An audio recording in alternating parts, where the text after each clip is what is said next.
You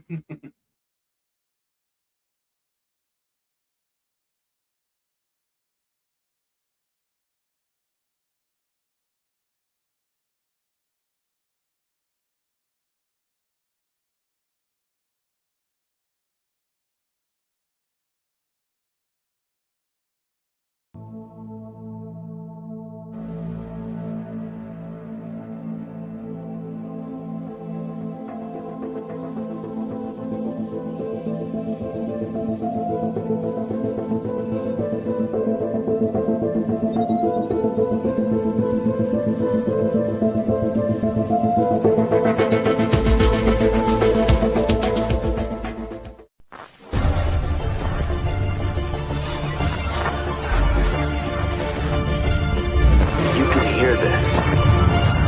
You are not alone. This is the Resistance.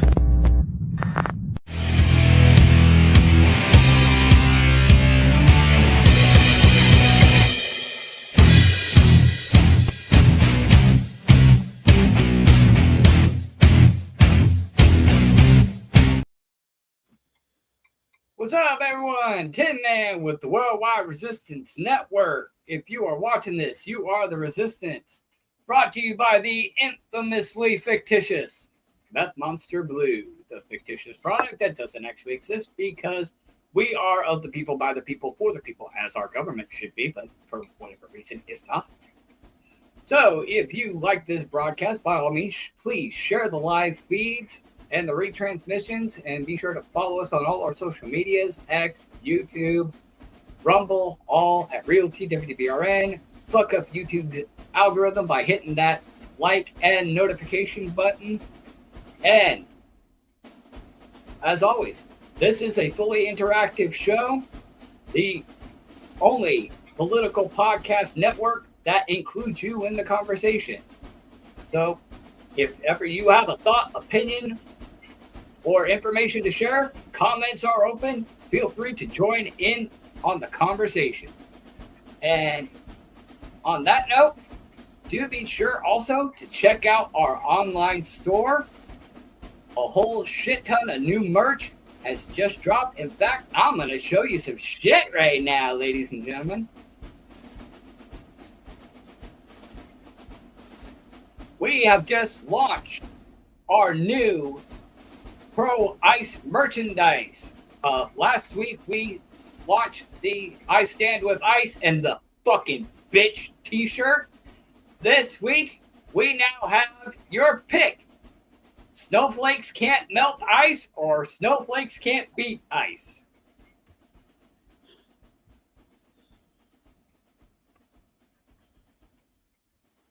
And from the back, snowflakes can't beat ice. Oh, a real TWRN. And as always, we have got a ton of great merch. The Worldwide Resistance Network Shadow People shirts, Flower of Life, TWRN logos, our No Strings protest shirts.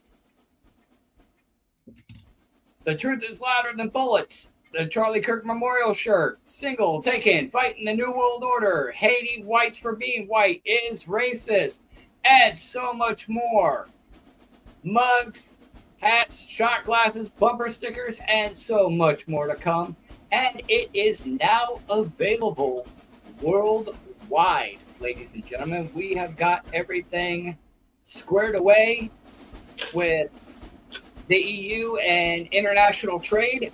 So the Worldwide Resistance Network online store is now available in every country, including the European Union. So no matter where you are in the world, you can show your support of the broadcast, and it makes a great conversation starter because people will go, what's the Worldwide Resistance Network? What's TWBRN? And then that just opens the floodgates for you to sit there and go, oh, well, TWBRN is this, and they're a political activist group, and they cover this, this, and this, and that can segue into any topic you want that you're passionate about, and nobody can get pissed off at you because they're the ones that asked. And if you don't want to spend any money, that's fine. Again, support the broadcast. It pays nothing. It costs nothing to share the live feed and hit the follow button or the like button on any given social media. And it most certainly doesn't cost you anything to engage in the conversation and share your thoughts and opinions. So, on that note, I want to jump into something. This whole thing with Alex Pretty has really kicked off some shit. Check this shit out.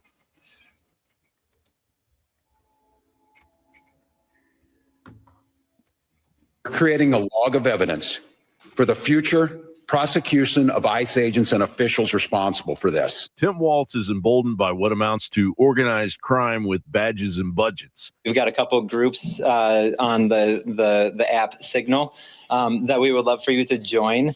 Whether or not you want to be a part of the Resistance Network, I fully understand you may not be comfortable with that, but if you see any suspicious vehicles, any traffic, if you know of anybody that is being targeted, that's being detained, we have resources immediately available. Independent journalists and undercover ops have cracked open encrypted Signal chats used by radical left networks to dox, stalk, harass, and straight up impede federal ICE agents during the ongoing immigration enforcement chaos in Minneapolis and St. Paul. Cam Higby's infiltration of these groups blew the lid off. This is John 612. That we are at Grand and Lake. We're heading toward Irving. We can try and join you. Signal chats are buzzing with anti-ICE operatives, and local police are complicit, cooperative even, with real-time access to national databases for tracing license plates courtesy of law enforcement insiders, as well as shift changes leaked from within departments. And quit referring to these people as law enforcement. They are not law enforcement.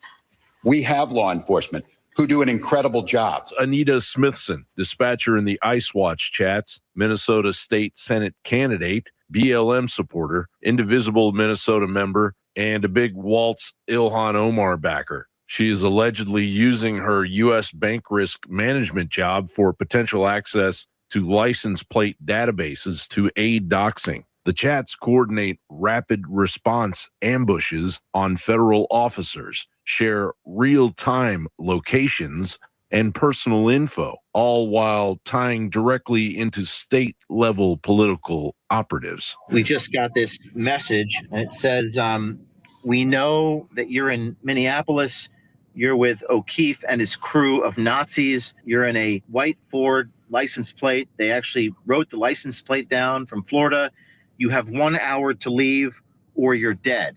Peggy Flanagan, Minnesota Lieutenant Governor, allegedly exposed as Flan or Flan Southside in the chats. Show up and use your voice. Put your body on the line.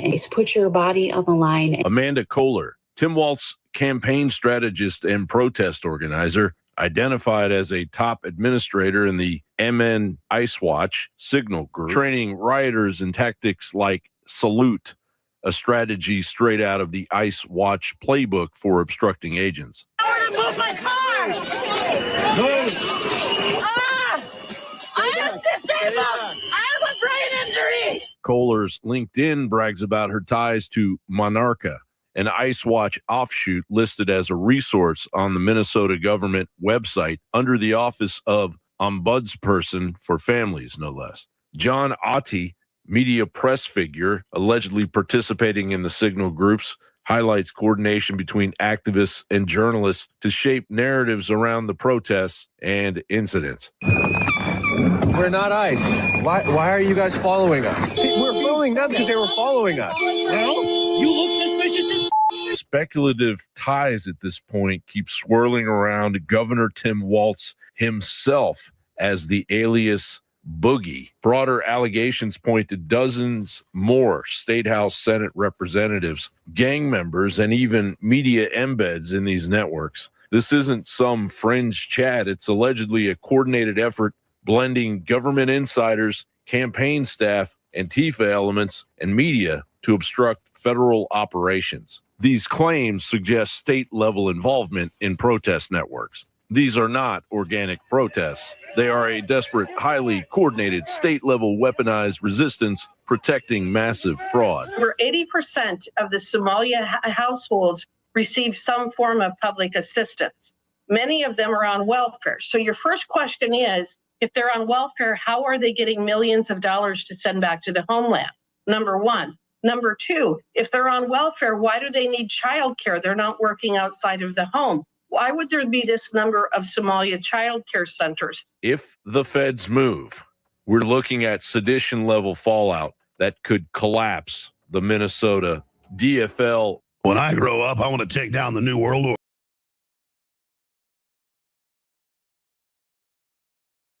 Yeah. I mean, that's quite a lot to swallow right there. I found it interesting because earlier you were talking about Signal. And that seems to be a prime tool that these agitators are using and to coordinate their efforts and to monitor for ICE activity, among other things. So you had some thoughts on the whole thing with Signal. Go ahead with your thoughts, Red.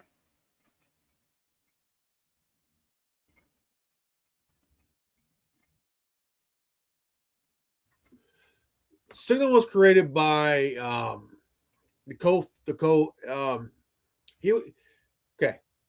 creator of Signal. Okay. Is a co-creator of WhatsApp before the Facebook purchase. Yeah, and I remember WhatsApp when it first came out, and even till now, a lot of scammers are very prominent with WhatsApp because it's not a secure system. It can't be traced, and it's a major hot tool for scammers and fraudulent activity because you can't trace the location. It can be used by anybody, and those people are unverified. Now the thing is, when Mark Zuckerberg bought WhatsApp and Instagram, he gave jobs to the co-founders of both apps, and they all left because when WhatsApp was created, it was created to be an end-to-end encryption messaging service because nobody trusted iMessage and nobody trusted Messenger, Yeah. And Signal came in because it was created in the same base as WhatsApp, but more. Because a long time you could use your phone number. Yeah. Now you can create a username. And I've used it for years. I've been using it for years, and it's good to use because the thing is, it doesn't hold it don't record any data. It's a simple tool that anybody can use. Law enforcement. It doesn't track you. It doesn't document your information or your whereabouts or your IP address or anything like that. That's why it was so popular among scammers and fraudulent activity. And now you have this new system that was basically just built piggybacking off of WhatsApp, is what you're saying. But built better. And Signal has been, picture this. We all know, 16 years ago, BlackBerry came out with BlackBerry Messenger. Oh, man. I love this thing. Still do. BlackBerry Messenger was the biggest thorn and the biggest middle finger to Big Brother. Okay? Yeah. Years ago, if you lived in India, UAE, right? Even the UK, protesters used BlackBerry because it had Messenger on it. You can't track it. You can't I mean, this thing hid your ass, man. You couldn't break it. The only way to break it is to go on the website and do it. Yeah. But it was popular with protesters in the UK. Anonymous coordination. And it's probably why big corporations made it go away. Yeah. And that begs a good question. That brings up a good point, because I had been questioning for a hot minute, and I know many other people have as well, why the coordinators of these ops and these websites haven't been arrested and charged. And that's because they have their anonymity on these apps. And that's something that even I didn't know until now. It's not I don't have all the answers. If I did, I forgot. Okay, look. There's other ones besides Signal. Okay. Okay. There's Sessions. Okay. There's Threema. There's Wicker.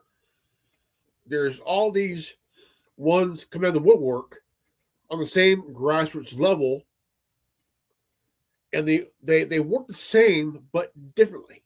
You know, very, very brilliant, but they work. They work so differently, but fucking brilliant. They don't. Look. It's like having emails. It's like using Proton Mail or Gorilla Mail, Proton Mail, Twitter Mail. All these different encrypted email sources. You know. Yeah. They all look the same. Now, where are we living at? The Five Eyes, right? Five Eyes. We live within the Five Eyes, okay? So, what are we doing now? Okay? A good majority of people have stopped using Gmail and Yahoo. Yeah. It's like that. They're going with sources outside the United States, like Sweden, Switzerland, Germany, okay? All these countries have, okay, Proton Mail is from Sweden. Twitter Mail is from Germany. And there's some that we may not know that work the same, right? Okay. I've been using Twitter Mail for a long time, almost 10 years. I've been using Proton Mail for almost 8 years, you know. Now, I've been using Signal for about 7 years. Why? Because Gmail, even though you try to use Gmail to kind of shut that down, it don't fucking matter. They're still going to check your shit. Okay. Now, again, here. What you got? Okay. This is an iPhone I got about 3 years ago. Okay.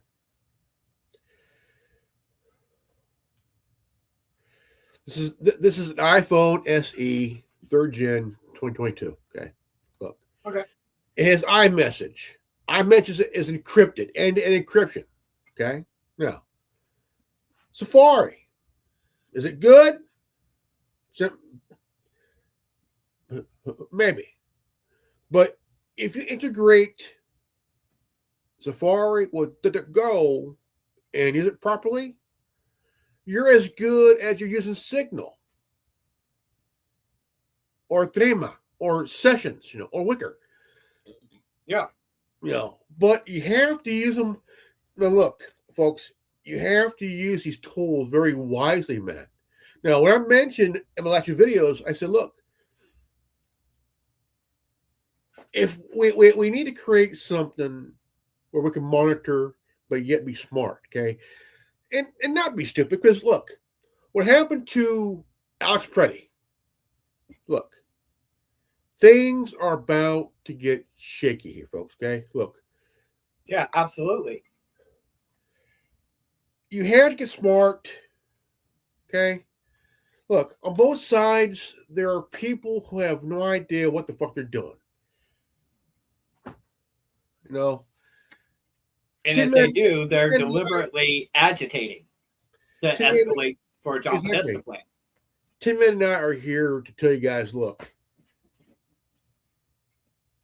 on both sides, there are people that they're not blind and dumb. Also, on both sides, there are people that are completely hopeless and idiotic, okay? Yeah. Look, what happened to Alex Preddy, that right there is going to be a tough nut to crack, okay? Yeah. What happened to that lesbian lady was tragic, but again, both sides were at fault. Yeah. Apparently there's a lot more than just Preddy and good. Apparently ICE has killed 9 people so far in 2026. You have Alex Preddy, Renee Good, Keith Porter, Heber Sanchez Dominguez, Victor Manuel Diaz, Parody Law, I'm not even sure if that's a real name, Luis Beltran Yazin Cruz, Luis Gustavo Nunez Caceres, I hope I pronounced that right, Caceres, and Geraldo Lunas Campos. Now, here's what's going to be a real fucking thing, man, you know. Okay. Before we jump the gun here about all this shit, we got to understand, okay, what we have to need to do is look at the backgrounds of these people that are shot, okay? Yes. Really heavily, because again, what happened to Preddy? The guy was armed, yeah. Did he have a permit? Yeah. Now, we gotta admit, we did see the beginning, middle, and end of the shit. Now, what he was doing, he was standing there. Okay, before that, he was filming. Okay, filming is your right to do in public. Okay. Yes. They cannot tell you can't film me. Yeah. Yeah, you can. Yeah. The problem is, you know, there's a difference between protesting and documenting and interfering with a law enforcement officer. And whether Tampon Tim wants to acknowledge this or not, ICE is a legitimate federal agency established by George Bush in 2002, 2003. Okay, it's existed throughout the terms of the Bush administration, the Obama administration, both Trump admins, and Biden. Even though Biden more or less just took an axe to it, it's still, the agency still existed. I mean, he gutted it and pretty much left it on life support, but the agency still existed, at least in terms on paper. Okay, and Obama himself used ICE in succession to deport far more illegals than Trump has thus far. So it's kind of the hypocrisy to sit there and say that it's a fascist organization, it's illegitimate, blah, blah, blah, when Democratic presidents like Obama have used it in succession. Now, as far as this whole thing with Alex Preddy, a lot of the argument is, you know, again, like what you said, that he was just filming and that he was just trying to protect this woman and so on and so forth. But here's the thing. He was a former military and a practicing nurse. Now, in both instances, you become familiar with first responders and how they operate, especially if you're required to assist in a first responder situation. Now, a lot of people will like to cite that he's a nurse and he's a former military, blah, blah, blah, to try to negate that. And I'm not saying he's a bad person. I don't think anybody is going to say that he's a bad person, but here is the caveat to the situation. Alex Preddy, yes, he was a nurse, but as of such, knew exactly what first responders protocol is. He understood this. He understood what first responder protocol was, which would have been, in his situation, to approach an officer that was not directly involved in the confrontation, identifying himself calmly and peacefully, hands out, not anywhere near his gun, say, hey, look, I'm a nurse acting as a first responder. I would like to assist in aid. And that's what he should have done. Identifying himself as a nurse, serving as a first responder, ready to assist in aid, then deferring to officers' leadership because it's their investigation, their operation. He's a secondary. Just like if you are a firefighter joining a paramedic, you follow the paramedic's lead and assist where they need you in a medical emergency. It's the same damn thing. Okay, at which point he needed to defer to officers' leadership and direction, waiting for an officer to give the go-ahead after the situation was brought under control and de-escalated, so as not to interfere, causing confusion and escalation, which is exactly what he did. Now, Mr. Preddy, knowing this, chose to interfere with a firearm at the ready, something that he generally didn't carry on him. And when he was tackled to the ground, he reached for that firearm, even after being disarmed, suggesting that he might have had an additional weapon concealed on his person. Okay, thus authorizing the use of lethal force by an officer. And that's in contrary to what he knew he was supposed to be doing and how to respond as a first responder. And did so with full knowledge of the implications and potential consequences of his actions. Now, this was not as much as the left might try to spin it that way, this was not the actions of a hero trying to render aid. This was a foolish simp attempting to be a martyr for the John Podesta Civil War plan as outlined by Axios, of which all these Democrats and their constituents and who participate in all this bullshit are well aware of, and they're all aware of, as we watched in that article by InfoWars, and as of such are no less implicated as accessories, whether directly or after the fact. It cannot be debated any other way. Well, one question that may be asked, but I don't know, but the thing is, what if he wasn't trying to be a martyr? I mean, we have to really stop and think here that if they're going to start saying he's a martyr, let's have it for a moment, okay? Yeah.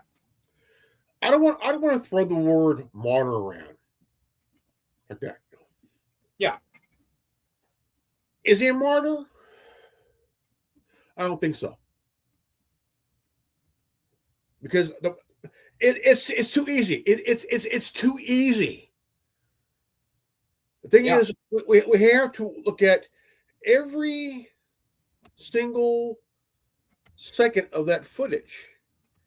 Yeah, and we have to really stop and think and not jump the gun. See that picture don't mean shit. Is he a martyr? I don't think so.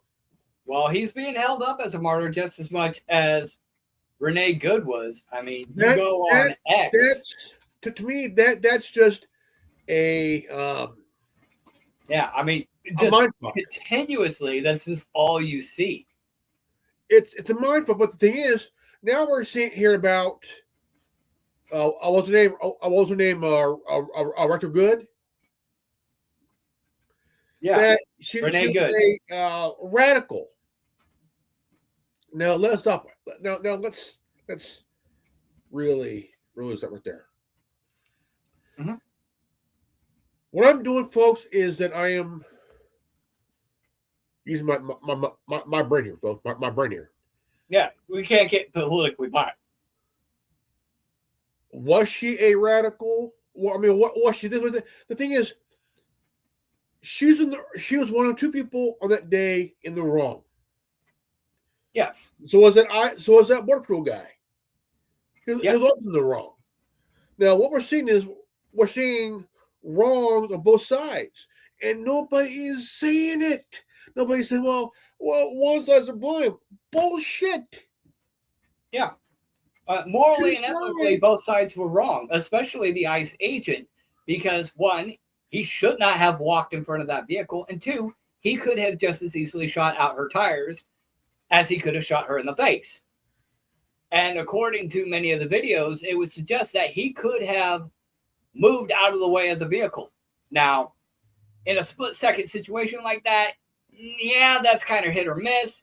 But again, he should not have walked in front of that vehicle like a fucking dumbass. And two, he could, again, have shot the tires out and arrested her for assault with a deadly weapon on an officer. Yeah. He could have easily arrested her for that. There's also a leaked audio footage of ICE agents laughing. Now,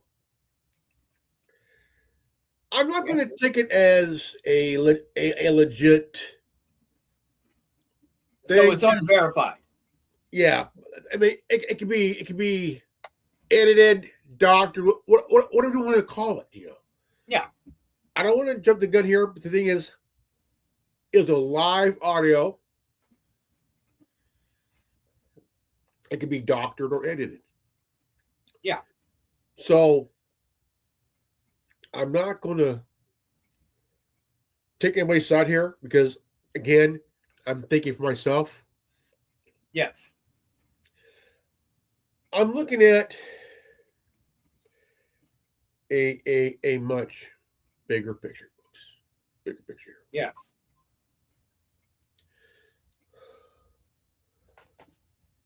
I'm a dad. Okay. There's people my son's age. Younger. Yeah. Whenever I see someone that young,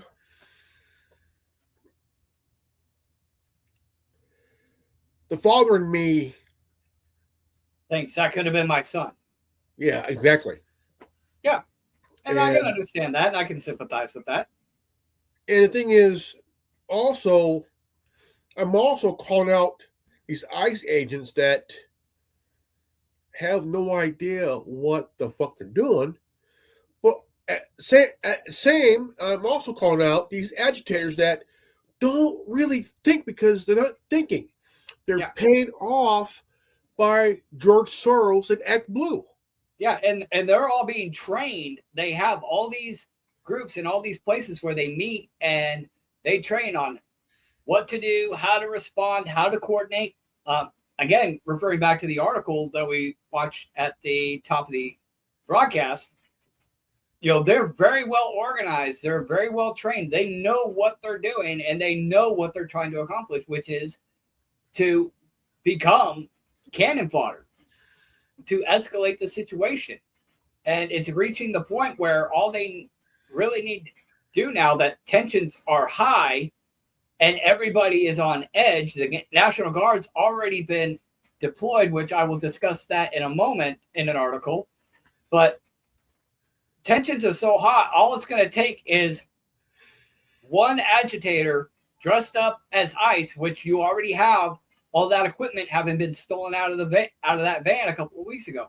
All it's going to take is one of those guys set up on a rooftop or in a freaking truck or something and just mow down a bunch of migrants or a bunch of protesters. And it's the John Podesta plan civil war that we've been talking about. We showed the Axios articles and so on and so forth. But the article here, ICE has actually been deployed, not ICE, the National Guard has been deployed amid deadly immigration protests in Minneapolis. Protests against federal immigration raids in Minneapolis turned deadly for a second time after 37-year-old ICU nurse Alex Preddy was shot Saturday near 26th Street West and Nicollet Avenue. Video shows agents wrestling him down before gunfire, with the Trump administration calling him a threat and a court affidavit alleging shots in the back. Governor Tim Walz deployed the National Guard Sunday at the county sheriff's request, where troops offered refreshments to calm demonstrators and distinguish themselves from federal agents. The unrest echoes January's killing of Renee Good and has drawn sharp, divisive, with Tim Walz demanding a halt to operations and critics accusing him of supporting rioters amid ongoing ICE raids. Now about that guy, we all know who he supports. Agitators. Yeah. Yeah, they're trying to cover up for the Somali fraud that's going on out there. And I also think it's a smokescreen because of what happened in Venezuela when they extracted Maduro. He's got a lot of dirt on the globalists because all the money laundering and all the voter fraud, all that was ran through China, Venezuela was the home base for all of that. So he's got all the names. He's got all the receipts. He's got all the paperwork and documentation. And I'm thinking it's an amazing coincidence that all this shit is going down and now nobody's talking about Nicolas Maduro anymore. Yeah, we still talk a little bit about the Somali fraud and whatnot, but nobody anywhere, not Alex Jones, not anybody on social media, has talked anything in regards to an update or anything that happened with Nicolas Maduro since all this shit started. Exactly. I got to call it. I got to call balls and again. strikes here. And I'm not taking a shot at Jones. Hold your thought for 1 second. Let me get this out. I'm not taking a shot at Jones. I'm just digging in the couch cushions for whatever he didn't get to cover. Okay? I'm just picking up the pieces where, because the guy's got a full plate. A lot of these people that are in the mainstream news, they got a lot of news to cover. I'm just covering the alternate angles and the stuff that fell between the couch cushions. Okay? Well, so go ahead, bro. I had a good thought. I've always been a big fan of South American countries, big fan, Yeah. Because of the history, the culture, Absolutely.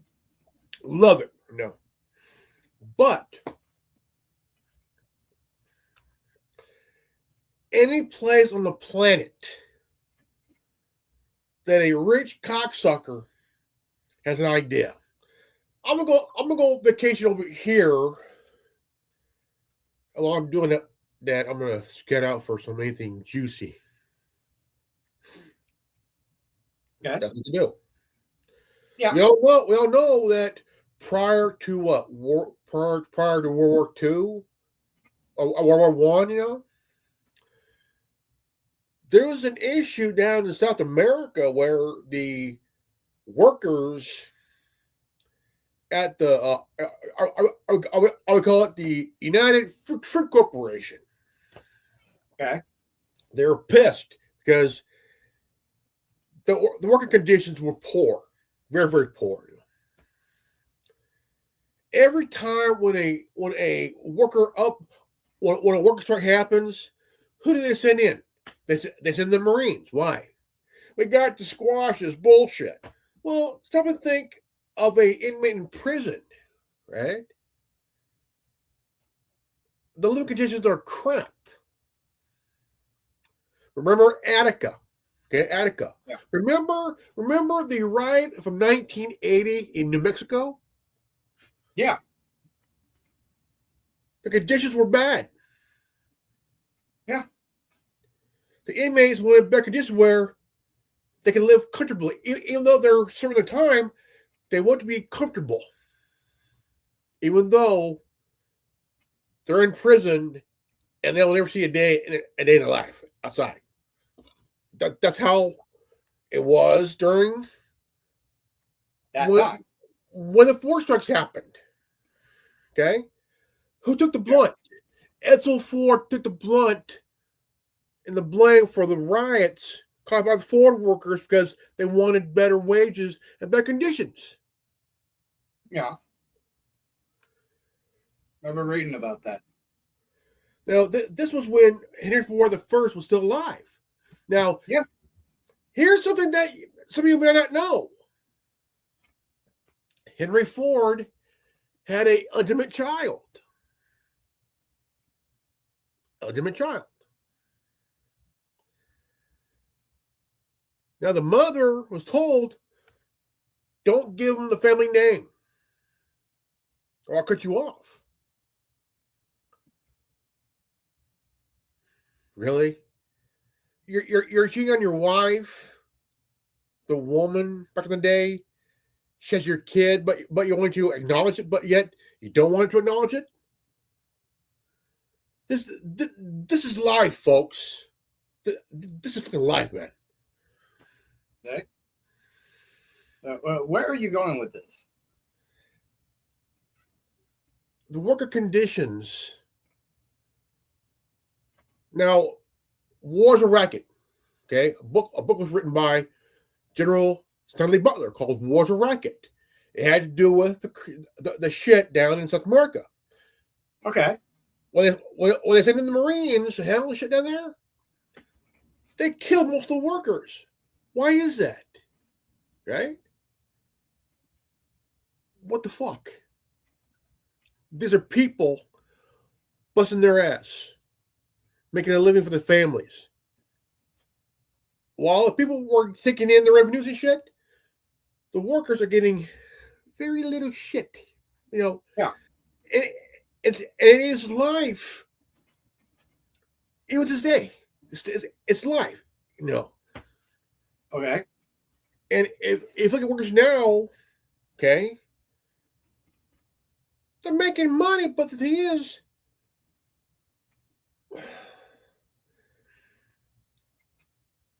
rent is high. House payments are high. Just even paying for a car is like, dude. So what you're saying is you're segueing back into the protests being paid by George Soros. Yeah. Okay. The cost of living is complete shit, so these people are doing what they have to make a little extra cash just to make ends meet. Yeah, but the thing is, they're going about it the wrong way. Yeah. Well, I mean, they're being paid to be agitators, to escalate situations, and to put their bodies on the line. As we saw in that article, as we've seen from Axios reports, they want a human sacrifice. They want their George Floyd #2. They want tensions high so that when somebody comes in and either triggers an ICE agent or federal agencies responding on Trump's behalf, or just to make it look like that was the case, and just mow down a bunch of migrants or a bunch of protesters, it's civil war. They're making the job of being a fake protester a business. It's a business. It is. It's a business. And you got Antifa. They're making bank as well. Look at BLM. They're making money too. But BLM and now the Black Panthers. The Black Panther Party has been revised as another freaking arm of this movement. They're not the real. Even though and correct me if I'm wrong, but wasn't Malcolm X part of the whole Black Panther thing? No, he was not. But didn't they like idolize him or something like that? Malcolm X was a member of the Nation of Islam.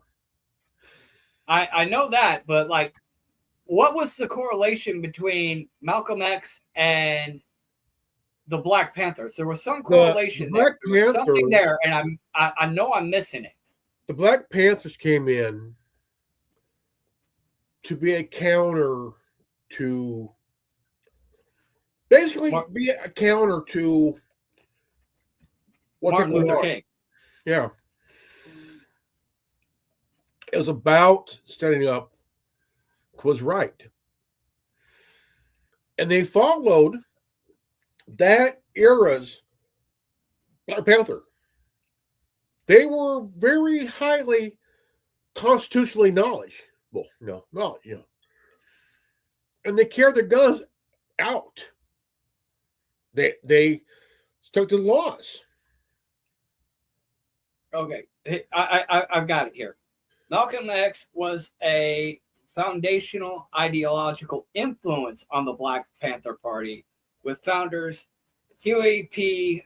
Newton and Bobby Seale adopting his principles of armed self-defense, Black nationalism, and freedom by any means necessary. His emphasis on international solidarity and militant action against oppression directly shaped the Black Panther Party's revolutionary anti-capitalist and anti-imperialist platform in 1966. Okay, so that was the correlation. But the funny thing is, the Black Panther Party as it exists now is a leftist. Watered down. No, it's not even watered down. It's a leftist machine. And Malcolm X was anti-leftist. He was strongly opposed to that. That's why he said that he was very anti-liberalism and said that liberalism was one of the greatest threats to America. So I find it interesting that the party that was inspired by Malcolm X, who was anti-liberalism, is now an advocating war machine for liberalism. This is not the Black Panthers of the time. This is something new that's just adopting the name. Down. It's watered down. Because the originals, the OGs, they're calling them out. The OGs of the original Black Panthers are calling these ones out. Calling them since they're watered down. Yeah, and they're watered down, and they're not about what the original Black Party Panther was about. Because, like I said, they adopted the ideologies of Malcolm X, who was anti-liberalism. Exactly.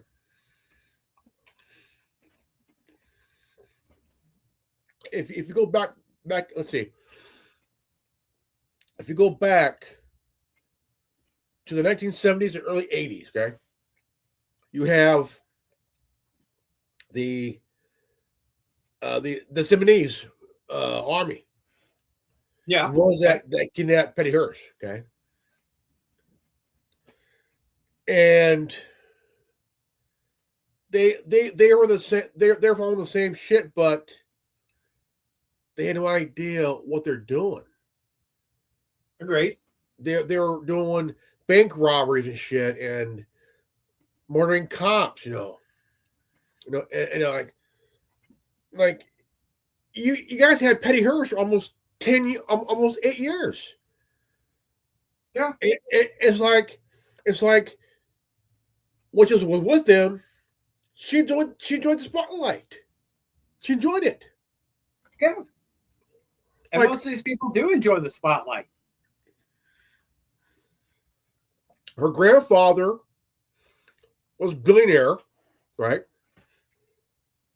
Newspaper tycoon William Randolph Hearst. Yeah. I mean, I've been to Hearst Castle before. Big place, but the thing is,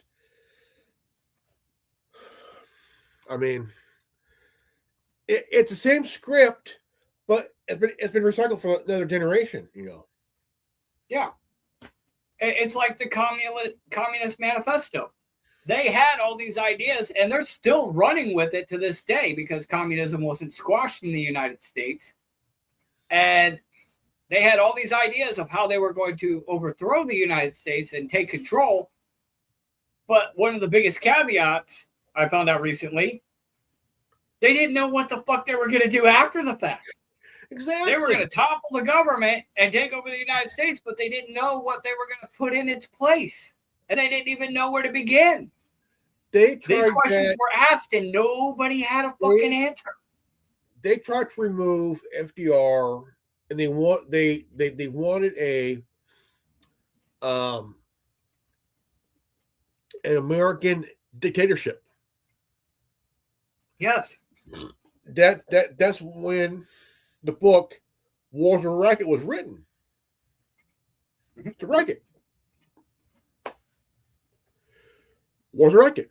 Always have been, always will be a racket. Yeah. It's always money to be made by somebody, right? I mean, the Rothschilds funded both sides of the war, of all the wars, dating all the way back to Napoleon. I mean, where do you think those assholes made their fucking fortune?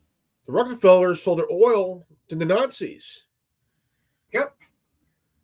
Yep. And, everybody was for the Nazis, including the Rockefellers, until Hitler arrested the globalist bankers like the Rothschilds, Rockefellers, and so on. And that's when they said, "Oh, let's get the United States involved because he's not our good guy anymore." They use military for retaliation. Yeah, these idiots, like if they don't get what they want, let's send in the Marines. Yeah. Why? You think a guy in a fatigue is going to do your fucking job for you? Mm-mm. If you have the money to hire somebody, don't use the military. Because one thing you never know, they might turn on you and shoot you. And I'm glad you brought that up because now it begs the question. Tim Walz has called out the National Guard. But regardless of what orders Tim Walz throws out, if Trump, the commander-in-chief, the ultimate authority over the military as it presently stands, if Trump says to do something different, they have to follow Trump's orders because that's coming down from the top. All other orders are null and void. So now what's going to happen when Donald Trump says, "Hey, back up ICE"? Well, what's going to happen then? Because the National Guard has to answer to the commander-in-chief above anybody else. Well, remember the Battle of Athens, 1946? I remember reading about that vaguely. This was in Athens, Georgia. Yeah. And it was World War II veterans come home, learning that their towns were run by a dictating mayor and a police chief. Yeah. They enacted the Second Amendment to protect the vote for the people. Now, the mayor was planning to run for governor, and the police chief was running for mayor. Well, that didn't happen very well. Here you have well-trained veterans who shot at Nazis and Japanese and shit for the last 5 years, whatever. They're not going to back down because local law enforcement at the time had no training at all. Do you think our military and the police will ever be at war? To be honest, in my opinion, I think yeah. And we all know that law enforcement ain't got a dick in the fight. Definitely not.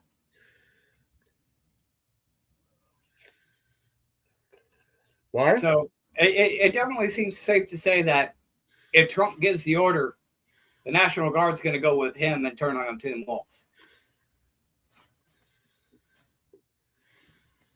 Now, as far as ICE is concerned, and this is a question that has been asked many times over the years, not just involving ICE, but in law enforcement personnel within the United States. Given the amount of gun violence and police violence that we have had, and let's not mince words, there is police brutality. There are corrupt police out there. There are corrupt federal agents who let the power go to their head. And there's also a lot of police brutality and death by cops because of what a lot of people would call poor training. Now, you have a lot of other countries that don't have these types of problems, and it's argued that it's because their police are better trained and more thoroughly trained. Should we maybe consider that additional training become a prerequisite for not only local law enforcement, but federal law enforcement agencies as well? That additional training, exercise and restraint tactics, maybe implementing some of the tactics and training that Britain has used in decades past. I'm not talking about the way they're handling things now in Britain, and the EU. That's just totally fucked the way things are going there. But, take some of the training manuals from 10, 20 years ago and implement those practices and training methods here in the United States for our law enforcement, both domestically and federally. What needs to happen is that we all know in the UK as well as Europe. Well, the UK first, okay? They have a 3-year. You are in the academy for 3 years. Okay, yeah. 3 years. Whereas in the United States, it's 6 months. Yeah. The reason it's 6 months, they want you to hurry up through your training and your shit. Oh, hold on. They want you to go through the academy quickly in 6 months. Why? Yeah. Because they need more people on the streets in uniform. Yeah, that's understandable. We have actually some police departments here who are grossly understaffed. So yeah, I can understand that. We need to add 2.5 more years to the academy. Yeah. And even if they're operating on the street, they need to continue their training. You need people who are better trained to do the job. You need to remove these. Not necessarily better trained, but you mean better qualified. Better qualified, better knowledgeable of the laws and the Constitution, for one thing. Yeah, so, and also, maybe up the ante on psychiatric evaluations periodically, because that job can break a person. Yeah. Or the power can go to their head. I so you think definitely need psych evaluations on a regular. I think, in my opinion, I think it needs to be done. I say it needs to be done mandatory, and if they don't go, their job's on the line. Yeah, and there needs to be continuous training. As a first responder myself in fire mitigation, we have monthly training that we have to go through. We have weekly dress rehearsals where we got to dress in our fire gear.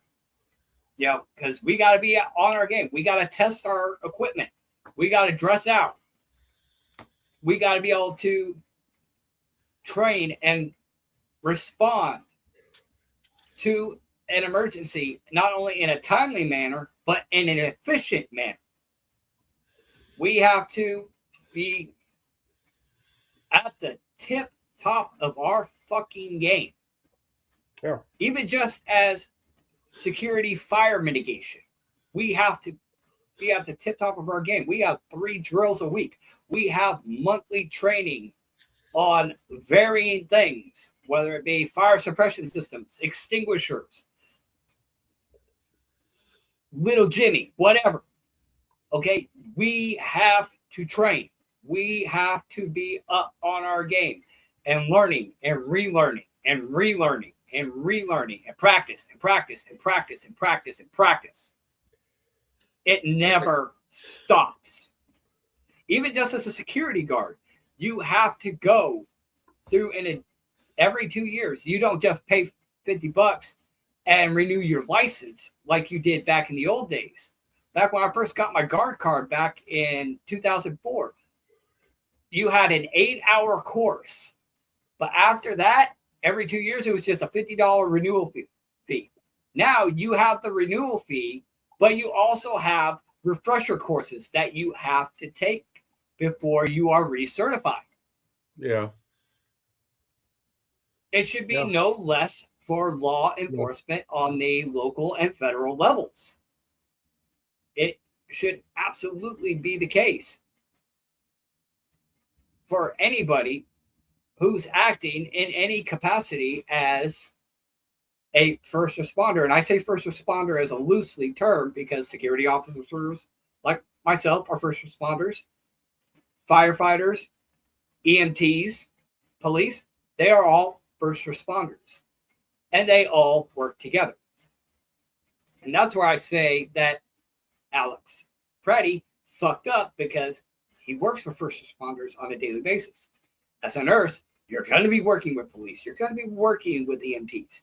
You're going to understand how things operate. So for him to just throw himself in the middle of a confrontation between a person and federal law enforcement with a gun on his fucking hip was absolutely fucking stupid. Okay? That was not looking to be an assistant aid.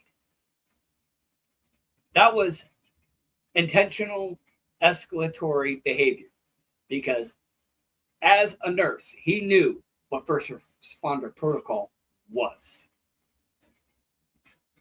And on that note, Reverend had to bow out for a few minutes. I don't know what's going on there, but we're going to go ahead and put the turkey in the oven, considering it's been about an hour. And I'm just going to go ahead and throw it out there that right now it's just been me and Revan.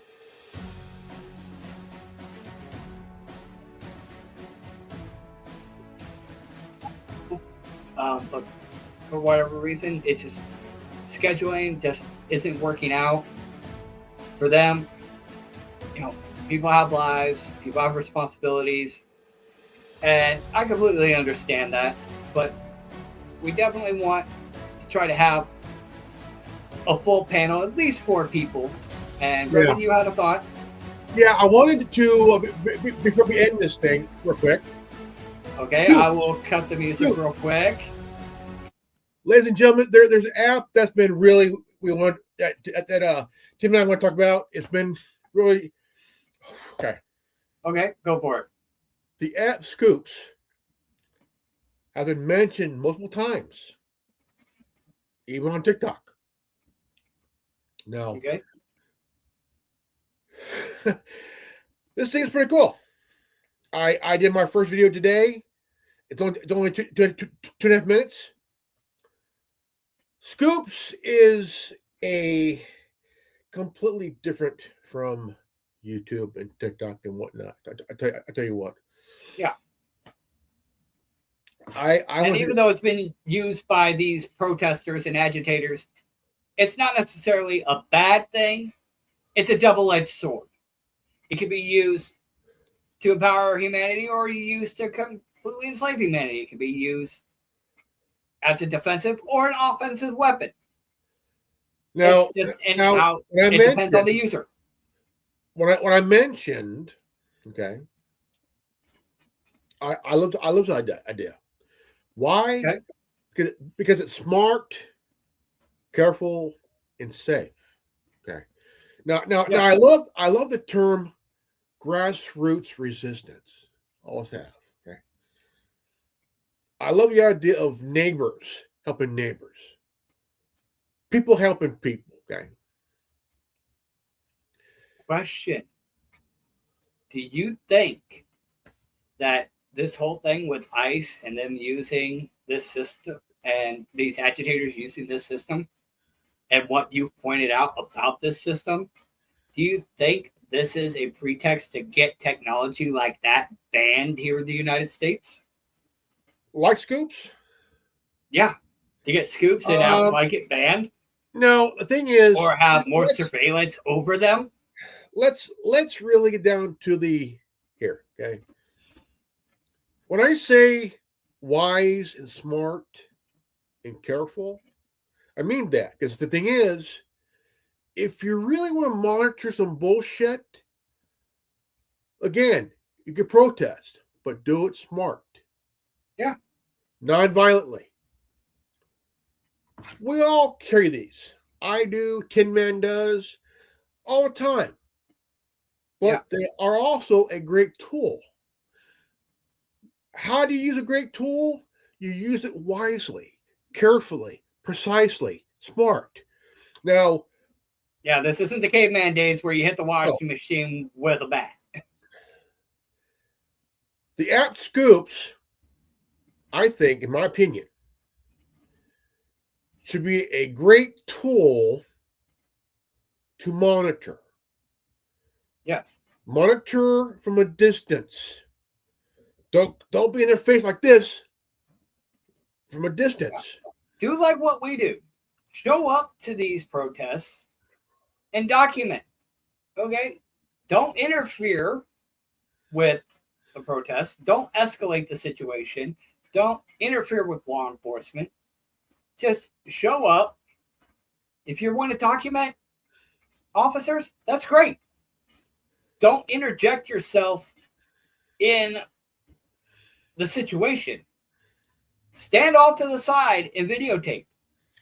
In fact, if you're not right up in the heat of it and you're back a ways, you get a broader range. Your camera's able to cover more ground and spot more details. Exactly. Alex Petty should have just did what he did was first film. And kept himself at a safe distance, and then if he wanted to act as a first responder, go, hey, I'm a nurse. I want to lend my services as a first responder and render aid. Shouldn't have had it. And considering he had his gun on his hip, he should have been like, hey, just kind of have his hands up, be like, hey, I'm a first responder. I want to lend an assist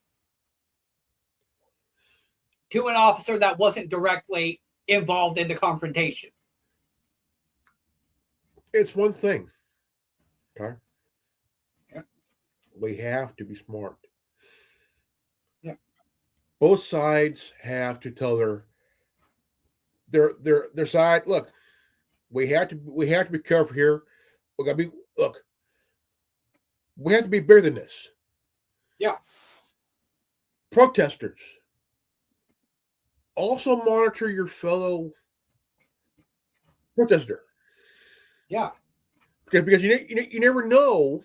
Okay. When one of them might be a paid agitator that's going to do something stupid and get you all killed.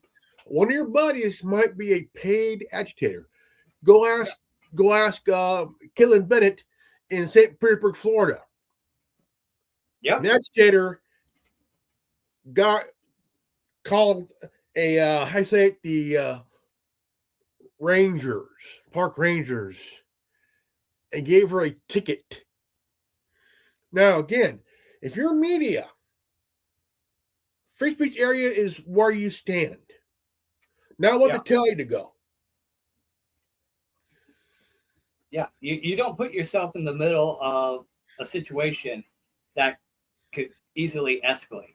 If you see law enforcement dealing with something, whether it be federal or local law enforcement, you don't interject yourself in the middle to document it. You document it from a safe distance. That way you are not escalating the situation, you're not causing confusion, and you're getting the best possible angles that you can get. Plus, if you are a first responder and you're in opposition to ICE, rather than interjecting yourself and escalating the situation, if you're legitimately wanting to render aid, apply the principles of Kung Fu. Kung Fu is a martial art that is designed to use an enemy's momentum against them. It's not hard attack. It is literally using an opponent's momentum against them. It's a soft style,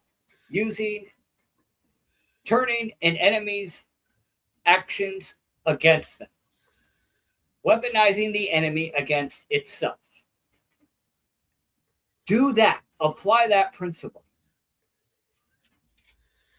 Okay? Make ICE work for you. If you're a nurse or some sort of first responder and you want to render aid, make ICE work for you. You don't have to like them, but make your enemy work for you. Go. Hey, I'm a first responder, dude. I just want to render aid. Let me know when it's safe to approach. Yeah. Make your enemy work for you. At which point you diffuse the situation and they're kind of like, oh, hey, cool. Yeah, we actually have a human being that we can work with. Yay. And it de-escalates the situation, and you tend to get more bees with honey than you do with vinegar. So, instead of agitating, maybe mutual cooperation and talking might actually get you a little bit further. I mean, you can still protest, you can still disagree with what they're doing, you can still stand in opposition to what they're doing, but you can be smart about it and not escalate the situation and find a better solution to the problem than killing each other or escalating the situation to the point that somebody gets killed. Okay, just be smart. Don't be a retard. Exactly. And on that note, let's go ahead and put the turkey back in the oven, considering we just stuffed that motherfucker with 10 times more stuffing than it could hold. So let's call it. Again, we'd like to have